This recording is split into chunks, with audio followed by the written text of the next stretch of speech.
What's up, everyone? Welcome to another episode of On the House. Today, I am glad to have Coach Jorge Capetillo here. He's been working with quite a few of our clients over the years. Yes. One of the best boxing coaches and now one of the best MMA coaches. And I'm just grateful to have him and pick his brain here because I have a lot of respect for him and just the work and passion that he brings to his guys every day.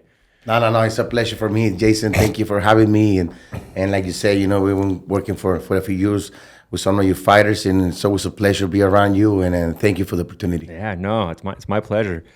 I was telling you earlier, I want to start asking. I just wonder that the dynamic of one coaching your son. Mm-hmm. I think that's so interesting that you are kind of doing this role right now, right? Yes. But then also you have another son that is coaching with you as well. So I feel like you're kind of mentoring both, right, in different aspects. One, you're kind of mentoring on the coaching side, and then one, maybe starting his career. His career. Yes, yeah. 100%. This is it's a family thing. My uncle Javier started the whole thing. He made like 12 world champions in boxing. You told me that, yeah. Great names like Manuel Paez and a few more names of them. Alejandro Gonzalez, Isidro Chino Garcia. A few world champions. So this is something that is in us. You know what I mean? Yeah. Coaching and fighting. It's just like you said. Now my son did almost like 60 amateur fights. Brandon. I know he's active. He's super active. Wow. Yeah, so he did like 60 amateur fights, but he decided not to go pro. Mm-hmm. But he always stick around in the gym. They're growing in it was racing, growing on the gym, and so he took the passion for coaching as well. And I feel very proud of it. Because he's very dedicated, he's disciplined, and he's willing to learn. Mm-hmm. And that's something that. They give me the confidence, to keep he's teachable. You know what I mean? Even there is my son, but he still, always had the humility to listen and say, okay, this way, we do it that way. You know what I mean? Yeah, I think that's awesome. Especially I've seen Brandon with Moreno a lot, and that's awesome. Kind of seeing him, get his feet wet on the MMA side and be helping us. And I know he's done a great job on those camps. And I know he's traveled with Brandon a few times now. Yes. So that's really cool to see. No, and I'm very grateful with Brandon as well to give him the opportunity to, be with him around, be in camp, all the reading team as well. They take him very well, and I'm thankful for that. And then like you said, it's been growing. And I'm very happy for him as well because he's putting himself on the spot. Like I say, this is a family thing, and he knows the responsibility it is to be around. Fighters like Brandon Moreno. There are not only former champions or champions, they're the superstars. In the game. So it's a different thing. You gotta be on point all the time. Make sure the details are there. Yeah. Make sure that he develops what he's supposed to do on fight nights, and I'm so proud of him I'm so proud of my son Brandon. I want to give him a compliment. When he first started going with Brandon, I was watching him, and I was watching how he was paying attention to everything, even the things that didn't involve maybe his role, right, of being on the boxing side, and just him getting a better understanding of Brandon's camp and the ebb and flow of things. And I thought, wow, like he's a real student. He's really trying to understand the whole production and what needs to be done. And just a compliment to you, I guess, and how you're raising them and stuff. But I remember thinking like, wow, like he's just like his pops, So that's really cool. So like growing up, then I assume with your uncle, you grew up around a lot of prestigious boxers. Because I know, like I see photos of like your sons with Canelo in the gym and stuff, and like the opportunities you give them, that's pretty amazing that they get to, be around Tyson Fury and all these other guys that you've had in the gym. Yeah, 100%. All my sons, all my sons has been around great fighters, like I said, and that obviously to get work with, like names that you mentioned, like Tyson Fury, one of the greatest heavyweight champions that we ever seen, and just to be around him, you learn a lot from him, I learn because at the end of the day, you can teach the fundamentals, the technique, everything is good because that's where everything starts, the structure and everything. But fighters like him, they're so. They have a lot of creativity. Yeah. IQ, high IQ, you know what I mean? High level IQ. That's something they make them so special. Yeah. And you learn from them, We hear, like you said, just like my son, always learning. Just like myself. I watch fights every day in the gym. MMA, now that I'm with MMA fighters, I put MMA fights in the gym. So every day the TV's on with TV fights. Because even if I'm just walking around, I have a 5-10 minute break and I'm looking, you're still watching, your mind is getting refreshed, you know what I mean? So, and everything that we're doing, and that's how you develop. So my sons, just be around these people, like Tyson, like Andy, like Jorge Linares, like your Dennis Ugas, like even David Haney was around for a little bit in the gym, you know. Yeah. And now Brandon Moreno, Anthony Perez was my Yes, first your MMA first one, fight. yep. My first time, and Jorge Masvidal. So all these people, you know, you learn around from them. You know, still even if they come and they're looking for shape, you know, the tools, shape, Yep. make sure that the structure is good, the balance, you know, the distance, everything. But we still learn from them a lot. When did you decide that you were going to get into coaching? So you kind of were with your uncle in this journey early on, and then at what point did you realize like, hey, I'm going to take the coaching role, or I'm going to follow in that footsteps? You know what? The first time that I used to train with my uncle, you know, Yeah. I was supposed to go pro with him and everything. I was already married with my kids and everything. So it was when I asked him how much you gonna get paid, he was like maybe $800. I said, like, man, I'm not gonna make it. So I was working and training, you know, looking for the goal to make my pro debut. I said, man, tomorrow, let's come around. I'm gonna make it, Tio. I'm gonna keep working. But he was the one telling me like, don't go away, learn. This is a profession to you. You know what I mean? You guys see, you got passion for this. You should stick around in the gym. Stay here, you know. Yeah. So I was working and then go helping my uncle there, and then I moved here, and I got the chance to start working with Ismael Salas as well. So and just from then, you know, Was that kind of your first big break, you think? yeah, I mean, I started like I had the opportunity, you know, to develop my skills as a coach. You know, learning from these two. I think that's one of the best coaches you know I ever seen. You know, work like a very old school. You know, very old school man. And then so I learned it from them. You know, just not only the basics, but the discipline, the business, everything that I know, and I'm grateful for them. Man, so your uncle really kind of brought you back into the fold, and you're kind of stepping in. Awesome. He was the Awesome. man, and you know, he inspired me so much when I was seeing in the gym, putting the cast. I remember they used to hear the tape. That was the first thing that impacted me. You know, it was rapping on Maromero's hand. Jorge Maromero was a great champion, man, superstar. And he was like, I was watching that. I was like, what's that sound? What is he doing? I was rapping, and from there, I said, no, I want to do this. And I told my uncle, yeah, I would like to put myself in your hands. I want to learn. Theo was like, okay, stick around, my man, and you will learn. Look at us, where we are now. What did your wife say at that time?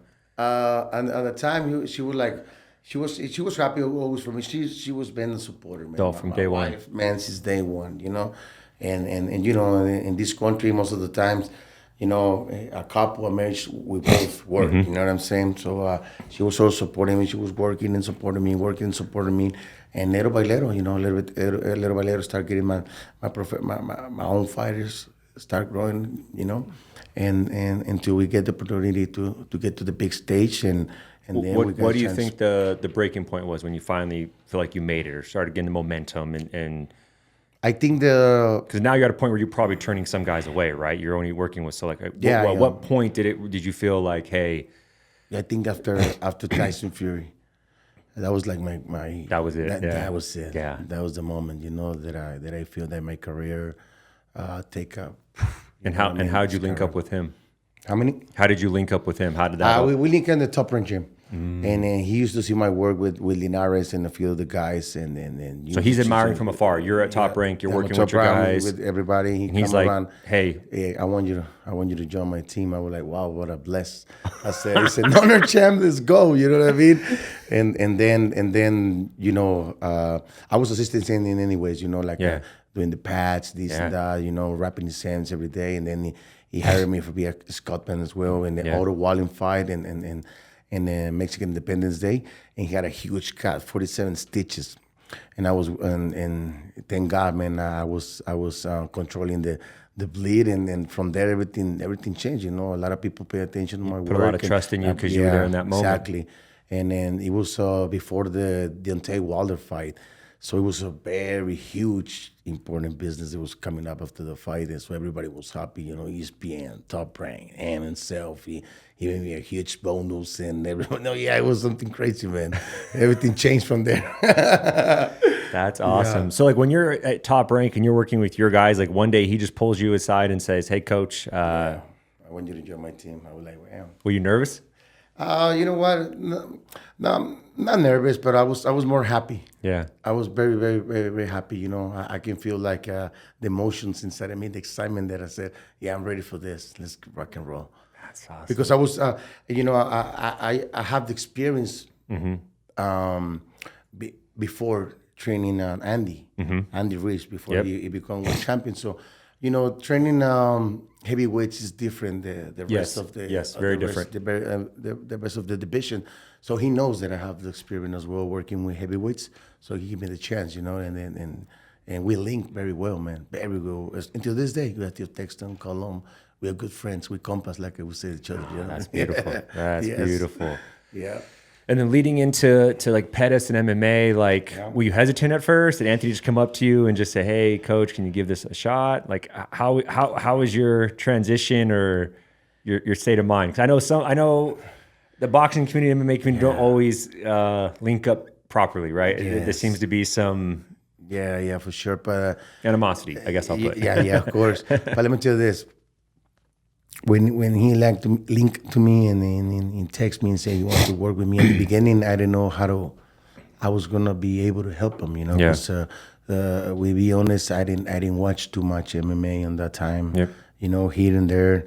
And that I remember that like the first couple fights that I watched was on the Ronda Rousey was the first Yes. fights. You remember, it was a big name everywhere, and these girls they were till this day they kill each other more than boxing, I believe. And so I watched her, and then I would start watching Brandon. When Brandon became world champion, it was something huge. So I paid more attention to the MMA world because of Brandon Moreno. And we're not even linked together, So I started paying more attention. One of my sons, Jason, he loves MMA. He wants to fight MMA. I'll tell you a little bit about it. Yeah, I know for sure. And it was crazy. So they were like influenced me, like, you gotta watch MMA. Look at this fight, and then Anthony takes me, and so we used to see each other on City Boxing. Me and Anthony, I was with Linares back in the day. He used to go with Joel Casamayor, former world champion, gold medalist, and so we know each other a little bit. City Boxing, was that the one across from the mall? Exactly. Okay. Cross Yep, of the yep. mall. Yep. That's where Anthony go and do path with Joel Casamayor. And I was with Linares, so we see each other, and then and I know about his kick, so he's famous. He's a Hall of Famer for sure. So he linked to me, and then so I said, all right, Cham, let's work. Let me see how I can help you. So I start watching him. But the most important thing is, and everybody should be grateful for this, because that man treated me so well. Yeah. Anthony. Yes. Treated me so well with he's so a much class act. respect. It's a gentleman. It's a classy. You know what I mean? And he asked me, can you corner me? And I was like, man, it was the first time that I would corner in MMA, and I was like, okay, let's do. And just the way that he gave me the confidence, the love, the trust, and the rest is history, man. I always feel, because our sport's so very young, right? It's only 32 years old. Yes. And we're still trailblazing in new paths. Yeah. I always feel like whoever the first one to do it, they kind of have a responsibility to the rest of us. Yes.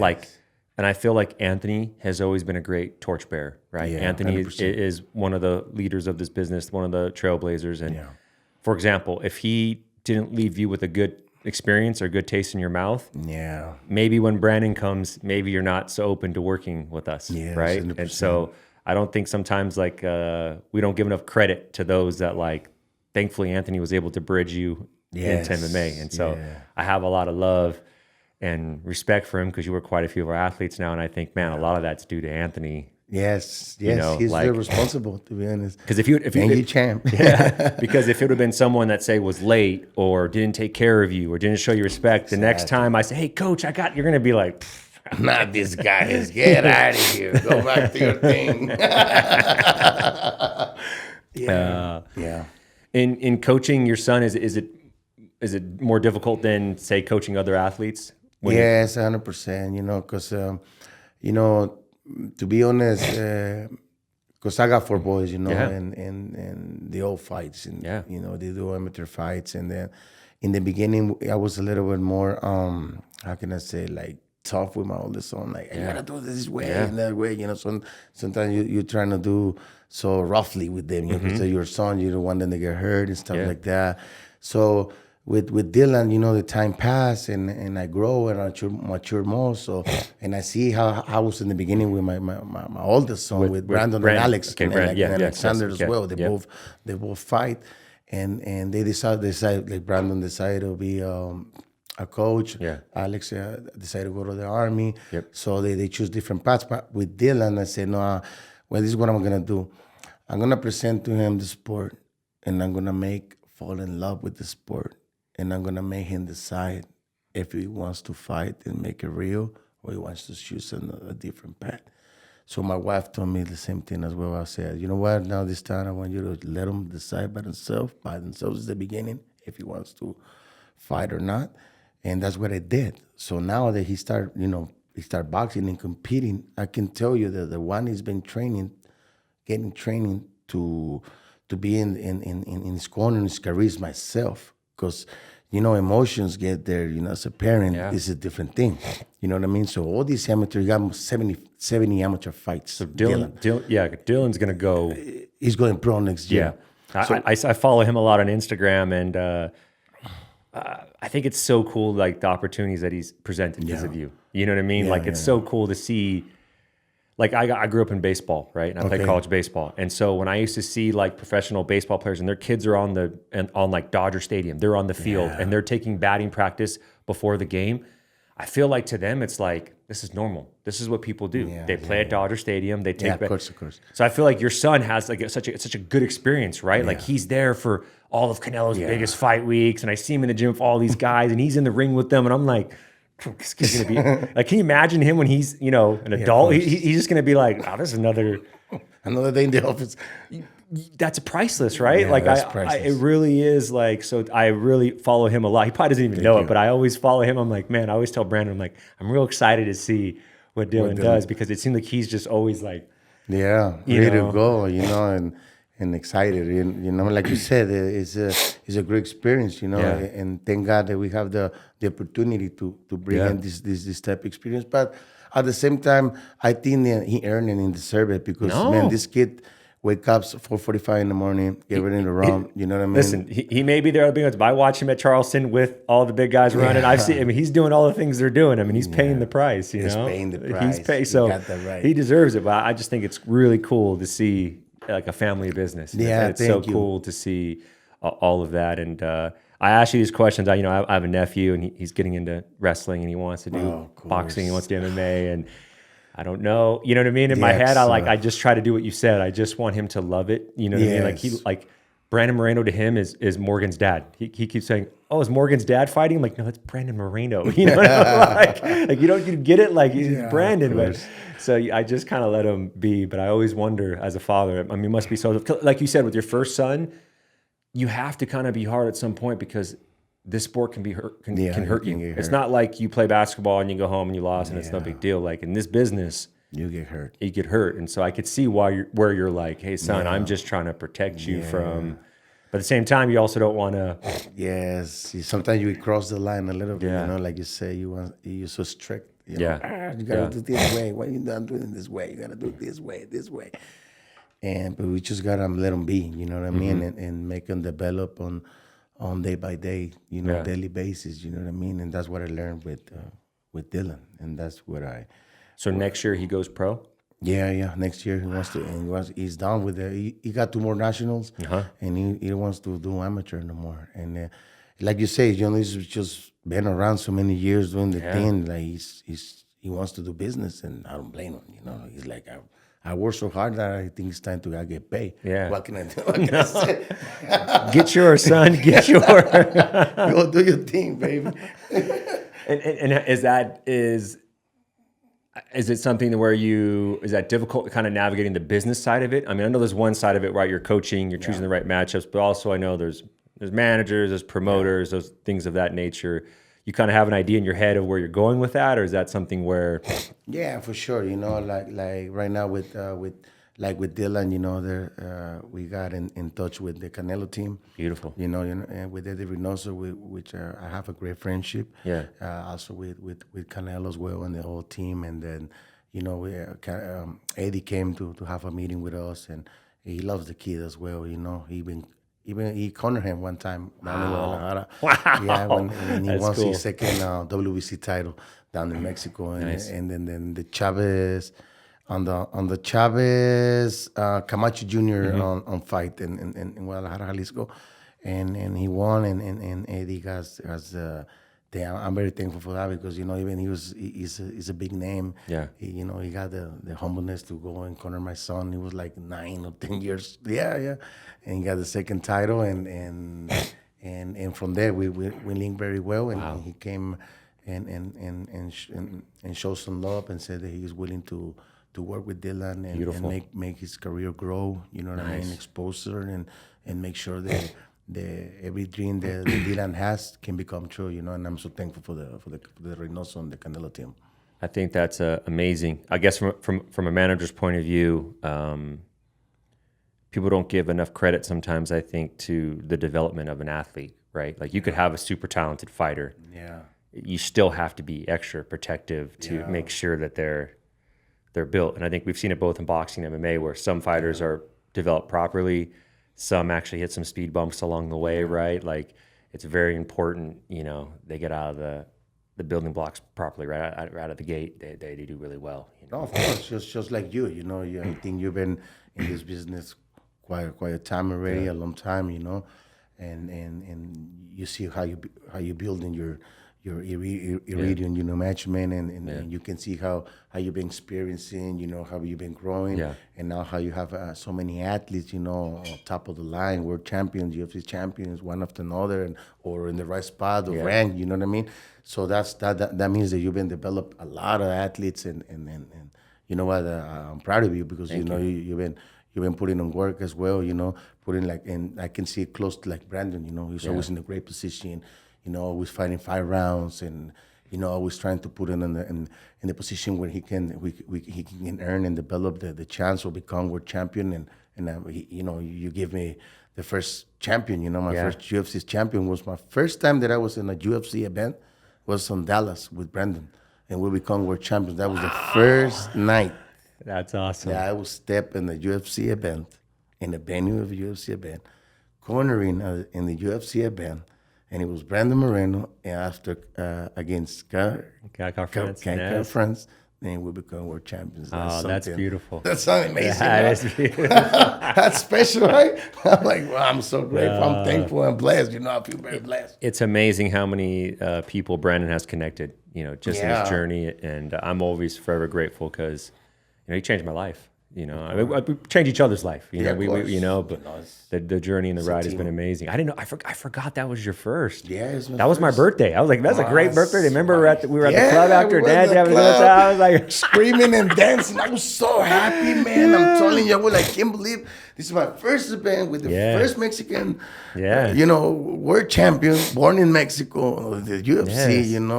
One of the greatest quote. Maybe tal vez no sea hoy, no sea mañana, otro mes, voy a ser campeón, and now that that quote is bigger than him, I believe. What I mean? That's something unbelievable. So it was an amazing night, man. That was something very special for me. That's awesome. And I think that's something that they really told me, like, hey, you can do something here as well. This fighter, they're doing their thing. Even there's is new. I think you've done a phenomenal job with Brandon, and if you look at the last couple fights, you could really see him find his own with your system and your techniques. I mean, this last fight, he looked like he wasn't even in a fight. Yeah, for sure. I was telling him, I think the sparring sessions were harder, because he was doing 12 rounds with ranked fighters. And he tells me this every time. Whenever we talk about camp, the first thing out of his mouth are the rounds he does with you, the boxing rounds. And I think that's really given him a ton of confidence in his vision and his eyes. And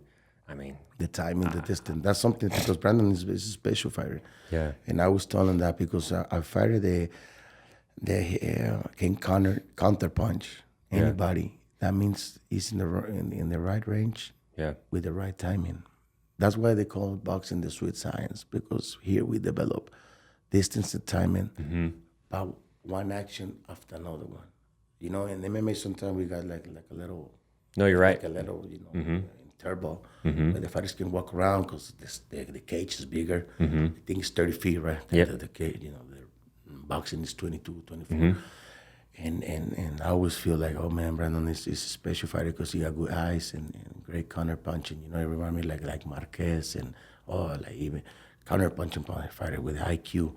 I said this man just need to develop like the right distance, the right time, and he's been dedicated to that. You know, all the great fighters like Marquez, like Canelo, they got the right distance. Yep. They're just rich enough to touch you, but you don't touch me, and not walking away from the combat zone. You know what I mean? Because if you step out half a step, or half You can't have offense if you go too far. If you go too far, you can't punch. You know what I mean? So You're right in that. you gotta be right there, just enough to punch and then go out, but not go out too far, so you can counter it again. You know what I mean? So that's something that he's been developing a lot. That's something that we see in his last fight. That he knows that he can cross the line because the guy was waiting for us to counter punching us. You know, he's a great counter puncher. He got a great knockouts with a left hook and a straight hand. He got good boxing. The jab was good. You know what I mean? He got good basics. Maybe the same job, maybe the same thing. But he was so disciplined on that. And Brandon just showed him that he was a better counter puncher, very understanding on the timing. And I think in the first round, when he landed the first right hand, that he pushed him all the way down. I was like, man, this is already cooked. The guy understand that, oh man, this guy can really hurt me, and he started changing the game plan, right? I agree. I felt like the first right hand and a couple of those left hooks. I think he kind of was like, okay, I need to be a little bit more cautious here because he was getting clipped, and it kind of changed the dynamic of the fight. And I feel like the first round really set the tone for the rest of the fight. I feel like Brandon kind of like established this, like early on, like, hey, this is what we're doing. And one thing I'm always appreciative to you is I feel like Brandon's balance and is on the feet and everything. Yeah, it's helped with the kicks too. Yeah, I mean, we're not so front foot heavy. Remember when you first started working with him, we're very, the adjustments you've made with us, I think, have been huge. Yes, and I mean, it's beautiful watching him. Like these last couple, I'm just so like, it's like watching art. Yeah, man. Even with the Albasi fight, we understand that we got to bounce back in a fashion way. He knows and he understands that coming for the two losses, we lost the title and then we lost against rival. So it was we were now everybody, you and myself, I know you love him very much and just like everybody in the team. So we weren't like in the dark spot for a couple months, you know what I mean? And you gotta bring him back the confidence, you gotta bring him back the happiness for doing this, you know what I mean? Because it's hard to be in that spot and just work every day, like, and like, man, you know what I mean? I wanted to ask you about that. I mean, just from a coaching perspective, because I know, like for example, when Brandon lost the title, like, it's hard. It's really hard. Like there's some days I wonder if maybe I give the sport too much. Like, man, this sport is controlling my life. Like my happiness and joy is predicated on making sure my boys and my team are okay, and that's love, right? I mean, you should give your all to something, but sometimes I wonder, and I just wonder from your point of view, like, say a fighter does lose the belt, or they did go on a losing like Brandon, like, how do you get them going in the gym? How do you get that fire? Because the sport is like, either you're up here, like you said, either we're at the club having a good time together, coach, or we're.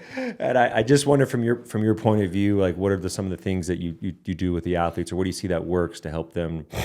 The first thing you gotta make sure that they fighter still have the desire, the will, the fire, to bounce back. And then when the fighter shows the will, that means it's a goal. I mean, that's, we own it. It's a matter of time. It's a matter of work. It's a matter of put them on a psychological path as well. Let them know that a defeat doesn't define you. Yeah. It doesn't label you as a loser, as a learning experience, yes. But as a loser, I don't think nobody loses, you know what I mean? Obviously we're competitors. Yeah. We win, there's winner and loser. But as soon as the fight is over, the fight continue out of the cage or out of the ring, because the fight is with yourself, with your thoughts, with your emotions. You know what I mean? So everything has to be on track. You know, you got to Yeah. make sure that your fighter is still like That's very beautifully said, that the fight still continues with yourself and in your head. Like that, I think that like describes it perfectly. Like maybe in the cage it's over in the ring, but it's still going on between us. Yeah, that's what a team. That's why we are a team. You know, like you as a manager, him as a fighter, me as a coach, Hoya as a coach. You know, Easy, Saif as a coach. You know, we gotta make sure that we put it in the right spot again. Make sure and reminding him that, you know, you're a former 2-time world champion. You know, this is not the end. You know what I mean? Yeah. You gotta bounce back. You know what I mean? We gotta take back no matter what it cost. I always bring up Marquez because Of course.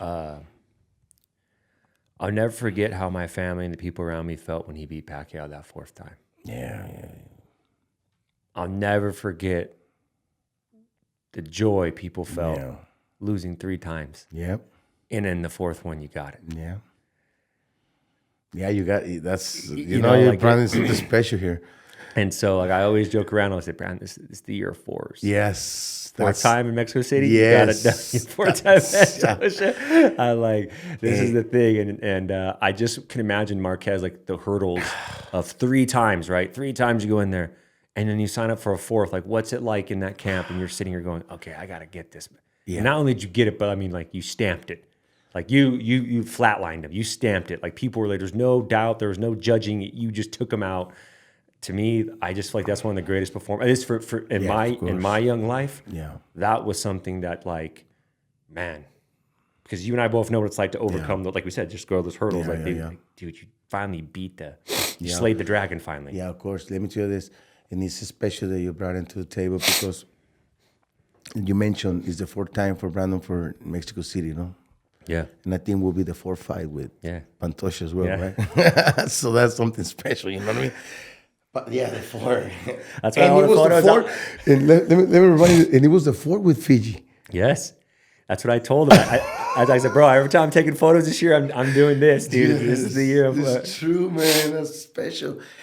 But you see, fighters like Brandon, they can.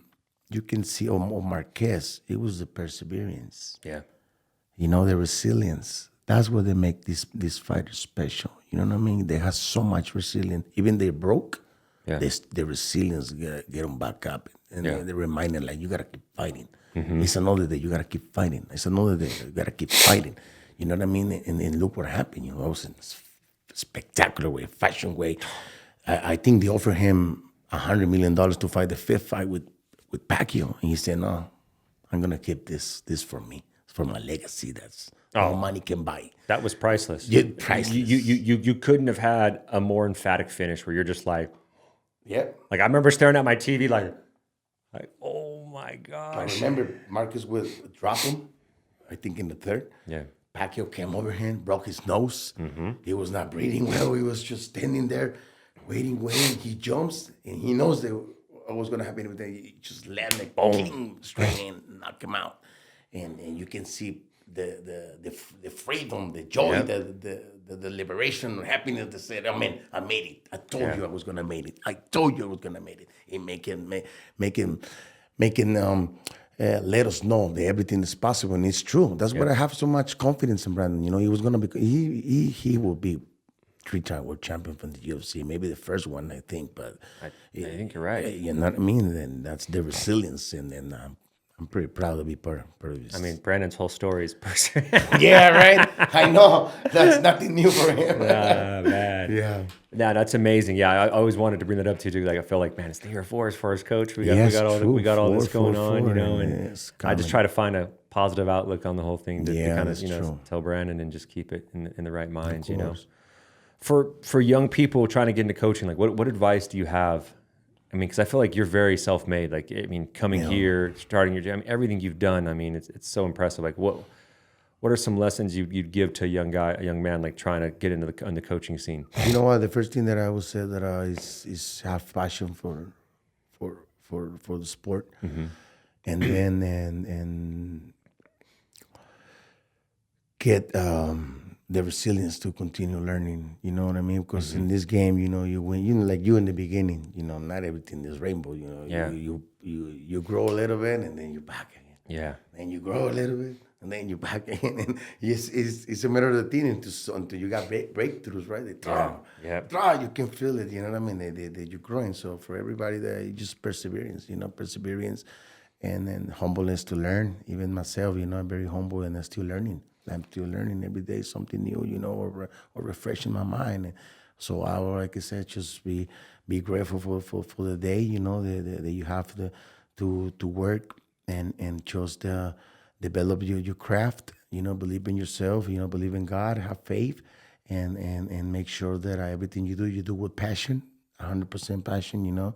And make sure that you can be accountable. And I think that's one of the things, the elements they can make you grow. I think what you're saying about like constantly evolving and learning, I think that's so true too, because I sometimes see, and this is from the outside in, like maybe like the coach fighter relationship kind of break apart, I think, or maybe things get kind of stale. Like you kind of have to keep them evolve. Like you have to keep evolving so that you can keep the fighter evolving, right? And so I feel like you always do a really good job with that. And one thing I always had a lot of respect for you is I feel like you always bring good energy. I don't know if you're going through personal stuff or you got stuff going. I'm sure you do. I mean, everyone does, but I always feel like you're giving good energy. You're never an energy vampire. You're giving real good energy to those guys at all times, and it's something that I really admire. No, it's something because it comes with experience. Because look, Jason, half fighters is like half sons in the gym. You know what I mean? And if you one Saturday have a bad night, you still gotta come back on Monday. To the gym, and you got more responsibilities. So you can come to Monday to the gym and be with a bad attitude, feeling like a loser or whatever. You gotta shake it up then. You got Saturday night, you got Sunday to digest it, figure out what happened, study what was wrong, make sure it don't happen again, and make sure that you come back on Monday, you come with a great attitude, because that thing got to stay out the door. You know what I mean? Your problems got to, in the gym, it has to stay out the door. You know what I mean? That's why it's so important for the fighters as well when they come to the gym, because we all have problems. Make sure that the problems stay out of the gym. You got to stay 100% clear mind, so you can develop, you can grow, and you make sure you don't get hurt, because this is a hurting business. We're getting ready to hurt somebody, and they getting ready to hurt us. So we got to make sure that this fighter got a clear mind, and then the first one that has to make sure they transmit that is obviously the coach. I always joke with my wife. Well, let me backtrack with saying this, Coach. One thing that I personally struggle with is that it's hard for me to let it go on Saturday. It eats me for the boys.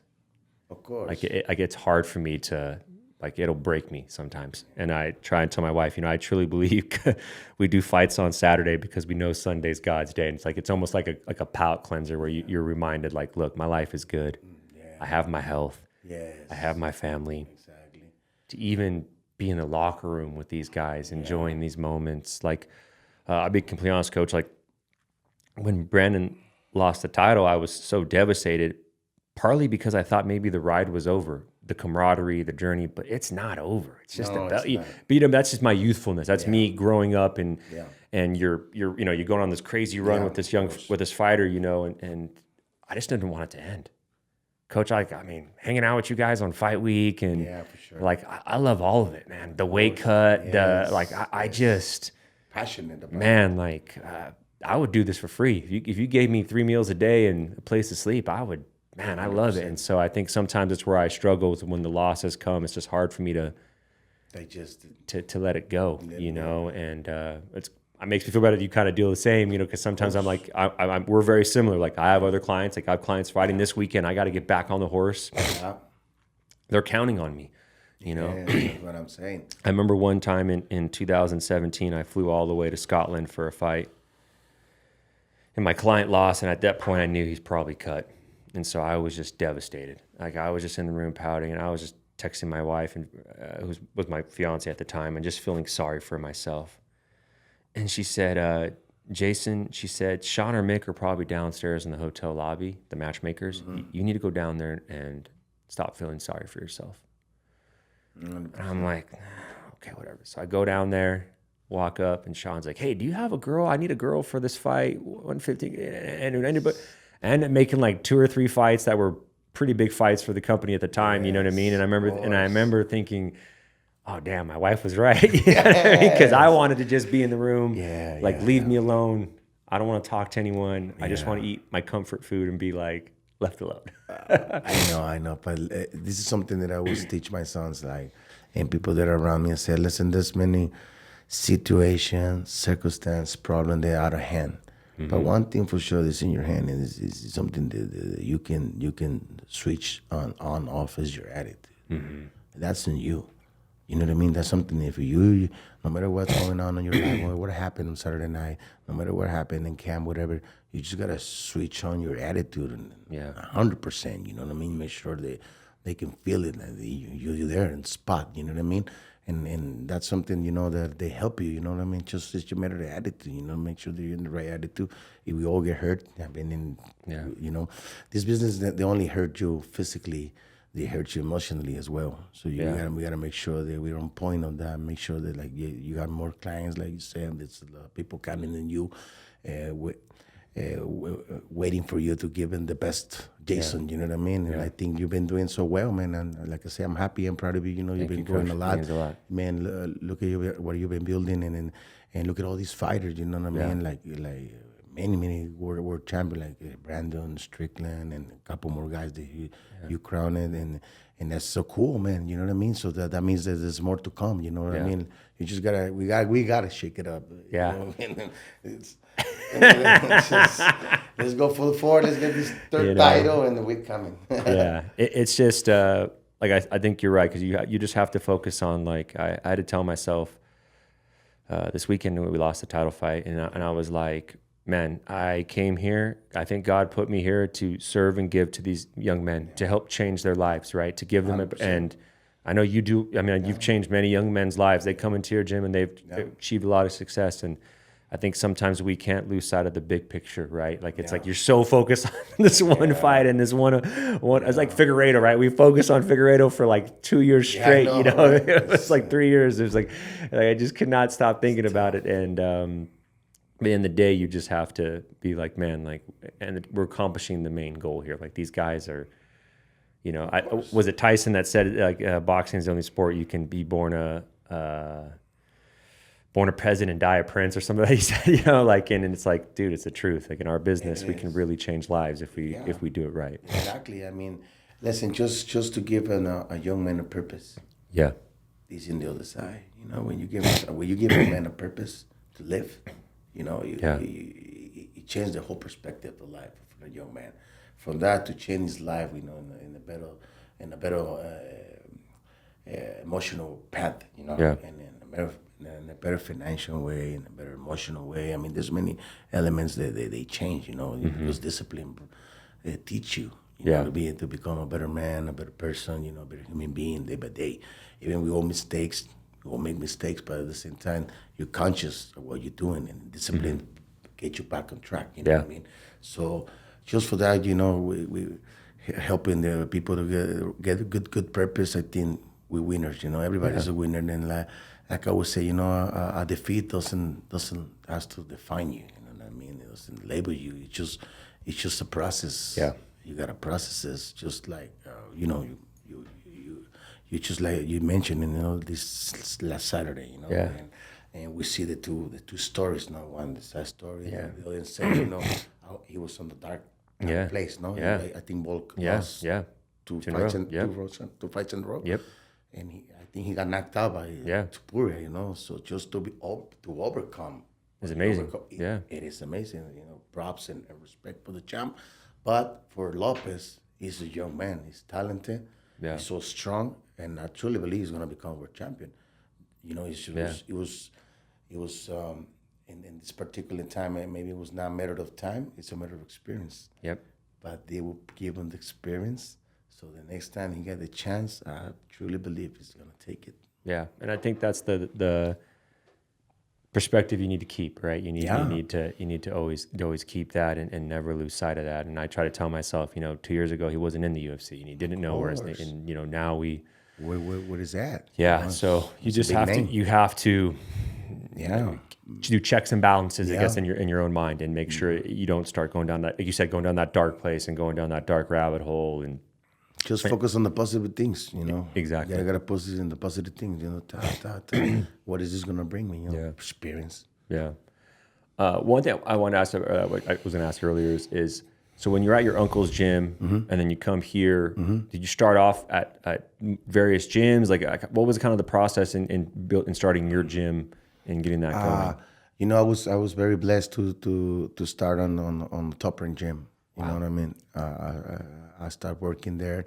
I worked 10 years for the company. Wow. Yeah, it was an opportunity to manage the gym. Yeah. So I started managing the gym, you know, make sure everything was clean, make sure everything was on point for the fighters, this and that, and then giving the opportunity to train my fighters as well. Wow. So it was a huge blessing. And then Salas came to the Top Rank Gym and we started working together. And so I started learning more. You know, I was hungry to learn. I really, really hungry. Still hungry to learn. Yeah. You know, I think knowledge is a powerful thing. You know what I mean? Yeah. That's something that you gotta be very humble to keep yourself like a white belt. And you know, you're right. And I'm sure, like in Top Rank too, it's like it's like people from all walks of life, all different types of boxers. You're probably picking up a lot, right? I mean, there's different styles coming in, and you're just watching all of it, learning all of it, Everything. gathering intel and data on everything. Because I know I've been to Top Rank a few times, and it just seems like people from from all over the world are there training from all different styles. It's one of the famous, you know, boxing gyms in the world, you know. Yeah. And just think about it. I mean, Top Rank is gonna have this 53 anniversary as a promoters. You know what I mean? That's I mean, Bob Arum is like 92, 93 years old. You know, just can imagine. I mean, they start with Muhammad Ali. And you just the names are unbelievable, you know. Sugar Ray Leonard, Robert Duran. I mean, Kim Norton, and all these names, you know. Duran was my favorite. Yeah, me myself. Yeah, Duran is somebody that you can still learn.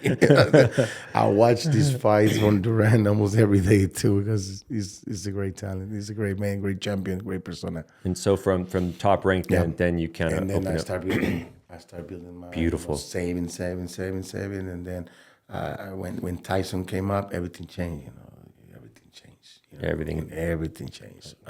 I was able to open my own gym. You know, because it's hard to open your own gym. You know. Yeah, no. It's a business, and you gotta make sure the rent gets paid, and then the COVID hit us. I remember you telling me that story. Yeah. COVID hit us, and then and Tyson and Andy, they were supporting me at that time. You know. They were giving me money and this and that. Hey, don't worry about it. You know, we got you. Just stay chill. Good friends. Good friends. Good people. Yeah, very good people. I'm grateful for both. And then, you know, after that, everything started all over again. Business come up, and then boom. and boom. And then Paris came, the UFC came, and now it's unbelievable. Because in the beginning, I was very skeptical. Like, what am I gonna do? You know, I don't know how I'm gonna clip here. And now, even Dina White is coming from the boxing world. Must be that fight. Nate Diaz in boxing, and so, Brandon wants to box. And I'm like, wow.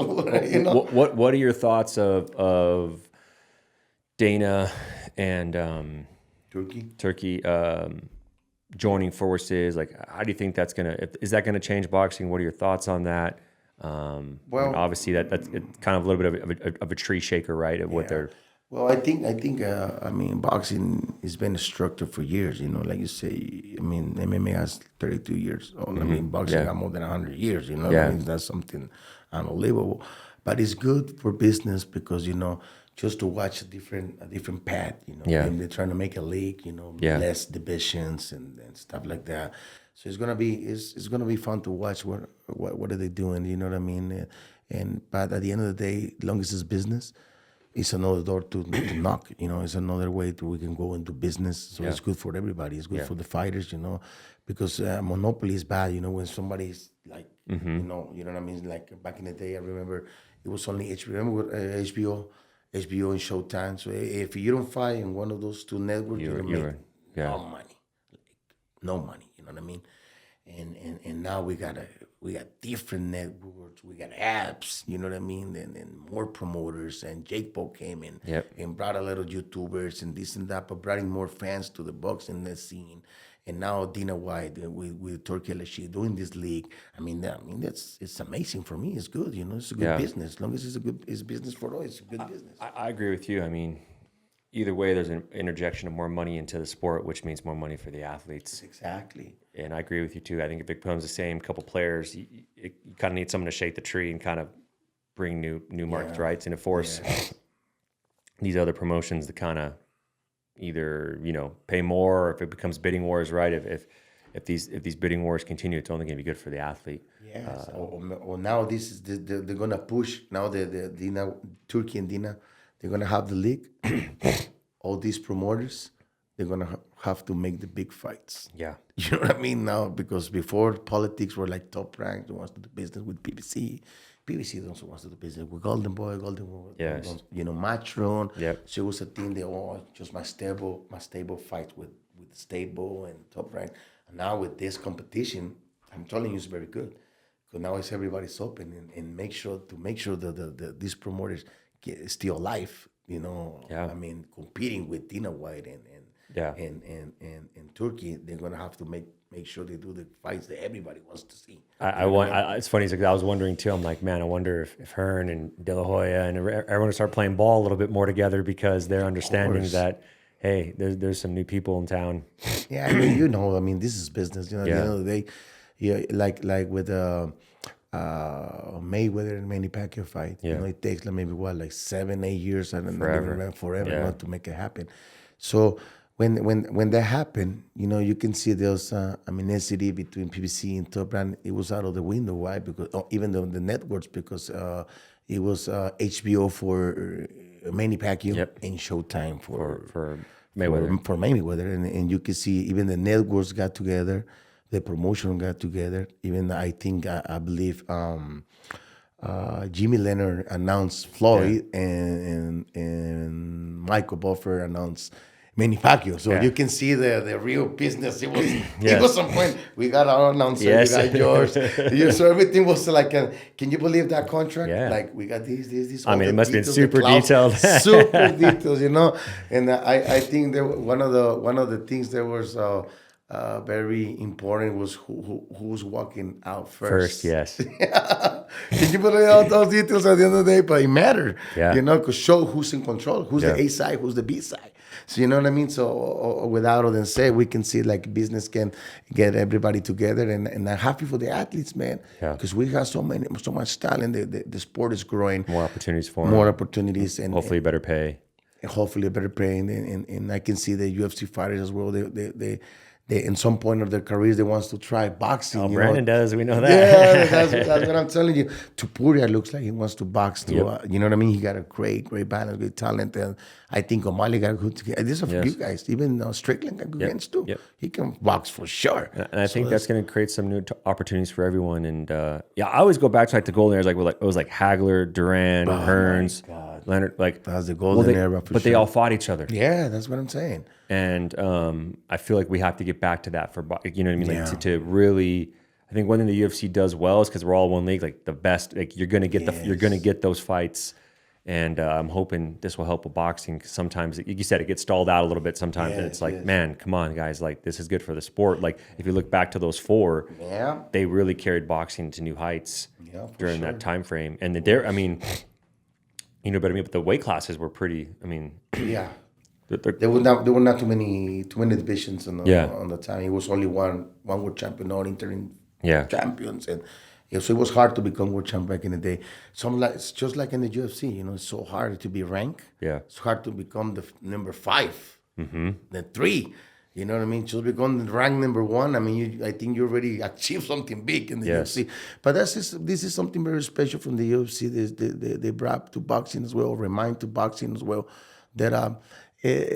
Like we're talking, the losses should be labeled or define the career of a boxer. Yes. In boxing, you lose. Many people say, "Man, you got a good career. You should walk away." Yep. Man, I just got my second loss. What are you talking about? But in boxing, you got 2-3 losses that were like crucifying you. Like you just walk away. Here, Man, this guy's got 5, 6, 7 losses with killers. So you know what I mean. And everybody don't care. What they want to see is the athlete get ready to perform and to entertain. At the end of the day, listen. Let's be honest, and you know this. I mean, we talk this as a sport because this is a sport.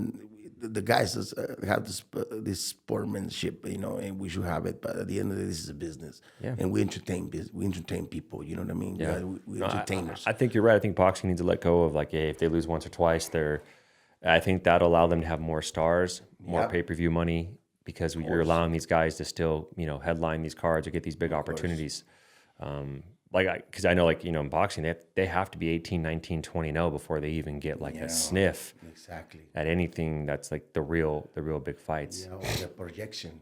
Yeah. To put you to project. The projection to put you in the spot on the real TV spot. Who was it that just lost in TJ? Was it Mungia? Yeah. Lost to the Frenchman? Yes. Yeah, it's kind of hard, you know. I mean, that's where we talk. He's supposed to win that fight. Yeah. But I mean, bumps in the road are going to happen. I don't think it's in the road. I think he's still a very talented fighter, and I still think 28 or something. Yeah. But again, like in MMA, it wouldn't be as big of a deal. Where I saw that the way it was being reported in boxing, I mean, it was like just like we mentioned. You know, just let's put the example of Brandon. Yeah, he lost the title, and then another one, and look where we are now. We knocking the door for the world title, and I'm confident you're going to put us in the position. And I think it's a good storyline too. It's good, like when people see other people bounce back from adversity. When they see fighters come back, I think it's a great storyline. Great storyline. You know, 100%. And I think in this day and age with social media, like, okay, maybe the guy has 3 or 4 losses, but he's probably got a huge following still. He's still gonna move the needle, and people are still gonna, pay to watch this person fight. That's what it really matters. You know, otherwise, if every time someone loses, they're kind of pushed to the wayside. You got to constantly be producing undefeated young talent to sell. And it's like all that work you put into that one guy, if he loses, you basically just lost out on years of advertisement, promotion. It just doesn't make sense to me. Like I think the UFC does a good job of like, I've already spent millions of dollars building this guy up. I'm going to keep putting him in there and keep. Yeah. You know? You know what? I think in boxing, one of the guys that have a big influence on the undefeated style or format, it was Floyd. You know, he was perfect. He was, you know, he influenced the networks and the game. He changed the game, you know. So everybody was trying to be undefeated to get to that level, that position. You know what I mean? Look what happened. HBO get out of business. Showtime was out of business. Why? Because at the end of the day, everybody was trying to fight the best fight possible, be in the best position possible, not to risk the O. And look what happened. Not everybody's Floyd Mayweather. You know what I mean? Yeah. He paid the price, was in the Olympics and stuff like that. And then he became a businessman. He understood the business. And because business, you know, you as a manager understand how the matchmaking works. You know? Yes. So when you're in the right position to matchmake yourself, you know what I mean? So it's good for you. Good. Yeah. But you got to work hard to get in that position. The problem was that everybody wants to get in the same path. And as Floyd Mayweather, not fighting everybody, not making the big fights. And I mean, the public, they're not fools, you know what I mean? Floyd was a one of one. It's one of one. I truly believe it. Now that's what happened. I respect Canelo so much for going up. Yep. Like I respect him. Like he took a couple losses in his career but he risked it. You know what I mean? He did go Mayweather, and he did go take the higher weight classes. You know, and I think that's a testament to him being a true warrior. Exactly. That's what I think people. That's what are really looking for. You know, these warriors that they can inspire you. Yeah. You know, to continue, you know, in this life and continue working hard, and that's why I think when boxing was in that process on the undefeated and not making the big fights and the politic things, guess what? The UFC was just growing and growing. Fighting big fights after big fights after big fights, and if you lose, you want to bounce back, we can put you back in. So you know what I mean? The crowd, the public was like cheering, you know, respecting the fighters. And it's crazy because we took the 24/7s and we just kind of did it more consistently. Like, and I just like boxing should do that more and more because I feel like that humanizes the fighter. Like, I actually became a fan of Caleb Plant, like watching his stuff on when he fought Canelo, and I was rooting for Canelo, right? But like I would see stuff with Caleb, I'm like, oh, okay, he's got a wife, he's got a kid. Oh man, he grew up in Tennessee. daughter, you know, like the you start, circumstance they have with the daughter you and start all that. hearing things, and you're like, oh man, so that makes him more recognizable to me. Now I want to, you know, like, or when I watch Benavidez or any of these guys, I once you get to know them, you kind of want to, you know, see the dynamic of what they're going through, and I think The that's background, where they're coming from, what the you know. situation they pass in life, you know, all this stuff. And I feel like take for Dylan, for example, like I don't understand like why they don't start putting more of that now in this part of his stage, in this early in his career, right? Like start doing the embeds now, start documenting him now, and like people can really see the rise, because you don't get to see that. It's just like you said, back in the day, HBO Showtime, you see a guy 19, 20, and they're telling you that this guy's the guy, so you're just believing it, but you don't know him. Exactly. You don't know anything about him. Yeah. Like, I just feel like, man, you should start humanizing the people way earlier in their careers, and I think you'd get people really like, oh, Just crap. like the UFC is doing a great job. I mean, since the first fight. Like Contender Series. Contender Series. You know what I mean? Like, it's like, dude, I mean, Dylan comes from boxing royalty. He's growing up in this. Like, dude, people should be following this. Like, oh, man, let's see what, you know. That's just an example. I think of like, you know, like why. I think social media is one of the tools that can help us. You know, I think since he was really young, I understand this, that the social media was going to be a good tool for him. You know, and then when I was with Tyson, I learned a lot from him, especially the business side and and just how to sell yourself. He's, man, one of the best fighters that can sell himself. He's amazing. I love him. He cracks me up.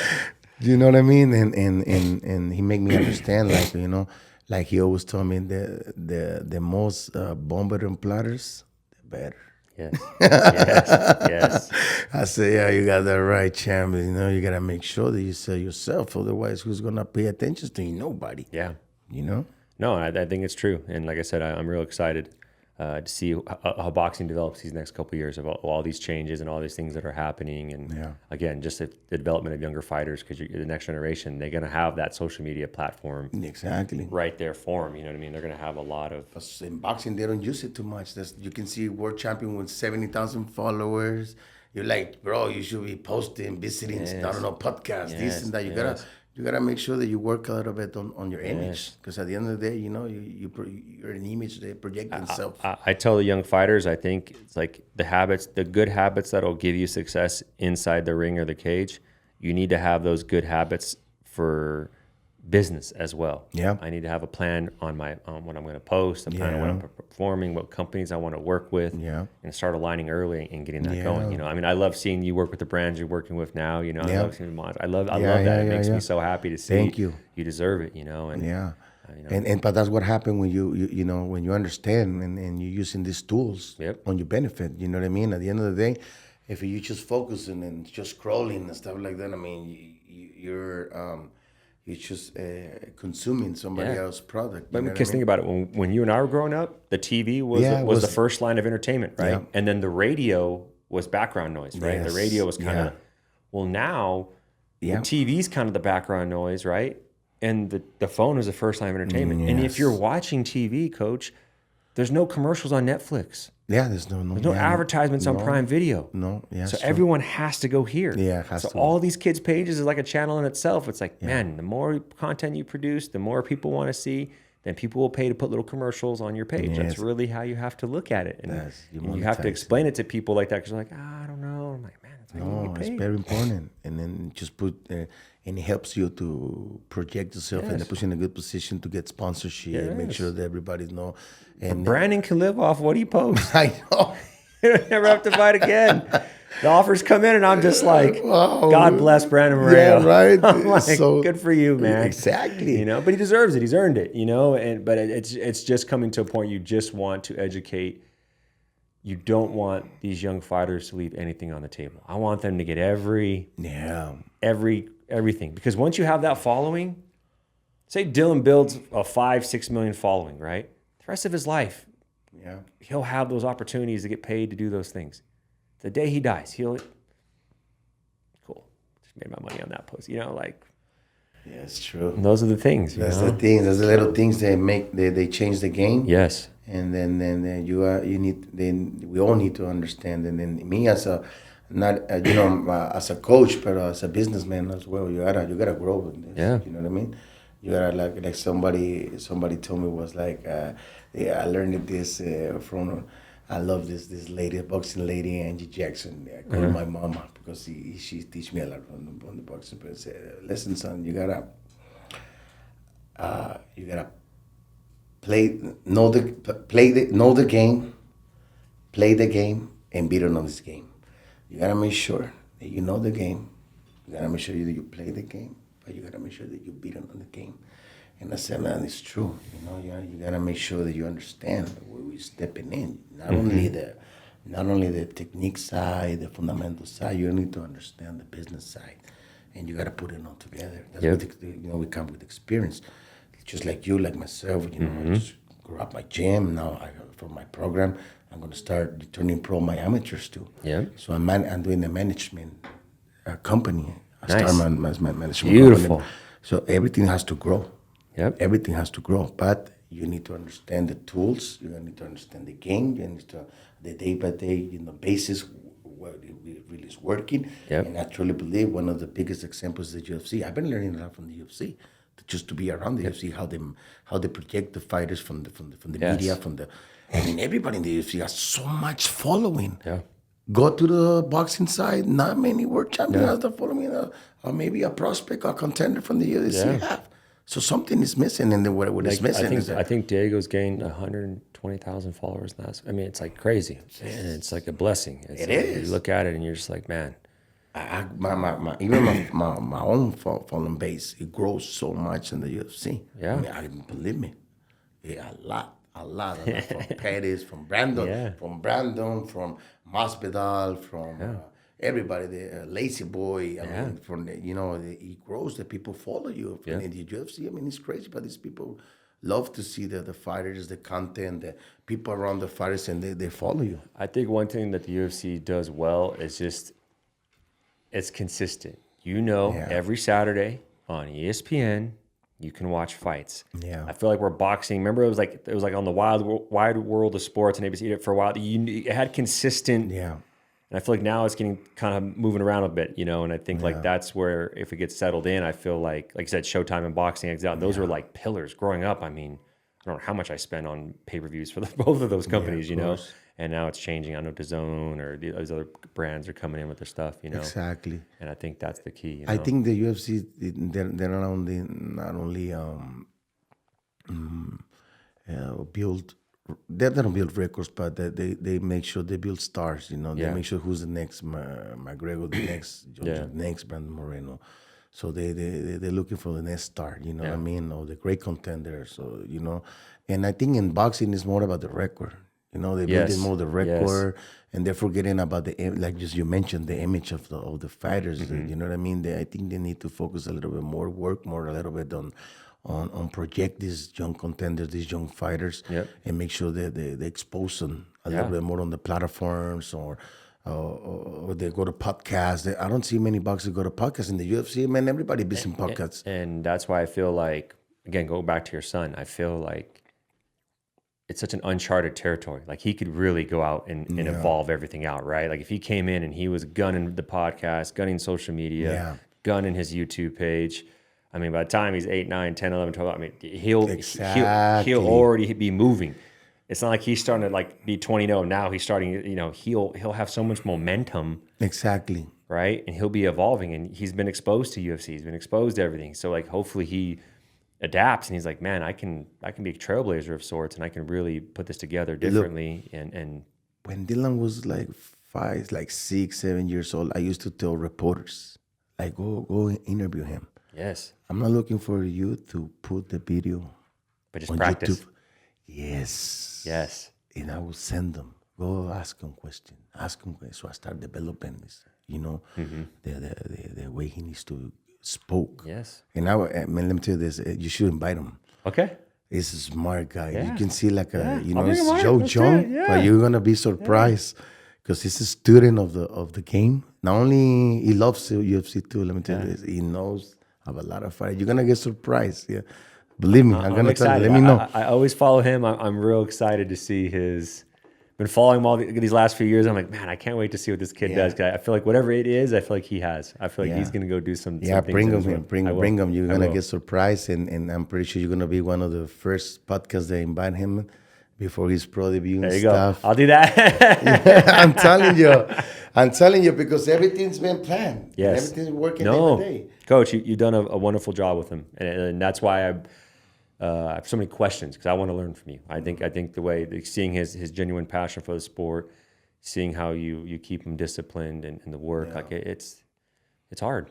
This business is hard, and especially for a young man in this day and age where they have like 15-second attention spans, right? With Instagram, Insta message, Insta everything, and TikTok, and there's a lot of things for a young man to do in this age, and everything moves fast, right? Everything moves faster than in our sport it moves slow. Yeah, in our sport, you show up every day, you put your miles in, you put your work in, put the rounds in. It's tedious, it's monotonous at times. Yeah, and there he is, day in, day out. Yeah, it's true. It's true. It's hard, and then it's a lonely sport, individual sport, lonely sport. That's why have people around you is very important. People that can make you grow and make you develop and remind you. It's like talking with you about last Saturday. How many people? And I'm not trying to be disrespectful. Like people show love and they say, "I love you. I'm here for you." But how many people can really relate? Does that make sense? How many people can say something like you say, "Hey, Jay." Yeah, you know what I mean? Like you've been there. Yeah, you've lost big fights where I'm sure you went home to your wife and you were just like, you know what that feeling's like. Like you were, and you're sitting and you're just replaying everything and you're second guessing everything and what happened? And you're questioning God. Like, okay, what am I supposed to learn from this? What am I supposed to so get much. from this? Yeah. Why you're not listening to me? This is what something that my uncle told me. Right, was in. I was like, oh, I'm going praying so much for this and that, and then he told me this story. He was like, oh, so there was this fighter, right? He brought a priest. Priest said, can you pray for my fighter? Absolutely. So the priest prayed for the fighter. He prayed for him, and then the coach told him, priest, and he's going to win. And the priest says, if he knows how to fight. So my uncle was like, listen, God is not in the fighting business. He loves everybody. But I hope the kid is ready to fight. Right. Have a little bit of faith. You know what I'm saying? But, you got to be there to experience it. You man. do. You do. Yeah. Coach, I really am grateful for your time today. I always finish with 3 questions. Okay, for sure. What would you tell your 18-year-old self? To my 18-year-old self, I would say to myself, like, don't doubt in yourself, and have faith. I like that. One billboard on the 215. You can put anything on it. One quote. What you got? One quote? Yep, or whatever you want to put on there. I will say this. I will put the quote that I have in the gym. It's in Spanish. It says, "Peleador que hace lo que quiere es víctima de sus propios errores." It was saying by Mika Brusa, one of the greatest coaches in boxing. And what it says is that a fighters that do whatever he wants is a victim of his own choices, of his own mistakes. Yes. You know what I mean? I think that's very deep, because when a fighter is not coachable, they don't let you guide her. Guess what? It's a victim of his own. I always get upset when you hear a fighter tell coach, "I know." It's like, no, you don't know. 'Cause if you knew, you wouldn't be doing it, right? Like, why do you say you know? Just yes, sir, no, sir. I mean, that's just the way I was raised with my coaches. You know what I mean? Like, yes, sir. Don't say, "Oh, I know." No, you don't know. No, you wouldn't be doing it. No, and now that you brought this, I truly believe in you've been around big stars, and so by the end of the day, I think when it's about the business or be in the gym, I always told them, just leave your record, leave your fame out of the door. I love it. Because here we're talking business, you know what I mean? Yeah. Here I'm getting you ready for a fight. I love it. And one of the priorities is your health, and then the money comes. Because if the money is the first, that means that your health, it don't mean nothing to me. Yeah. but because your health is my priority thing. That means that I have Protecting to you. push you. That means that you gotta make sure you're on time, you're disciplined. I gotta make sure that you're on point to go love to it. work, because that's my first priority, and then money comes. You know what I mean? Beautiful, That's- beautiful. And last one song for the rest of your life. What are you going One with? song for the rest of my life. Oh my God, so many songs. You know, I listen to music. So I love this one. I would say that it comes to my mind this because I would say the El Rey by Vicente Fernandez. With money, with no money, we're still the kings. I think that's a good attitude, right? I love it. Oh man, well, Coach, I'm so grateful for your time. I have so much respect for you, and Yeah, me as well. thank you for all your knowledge and insight on everything. Thank you for being here. Guys, this is another episode of On the House. Catch us on YouTube or Spotify, and tune in for our next one next week. Thank you.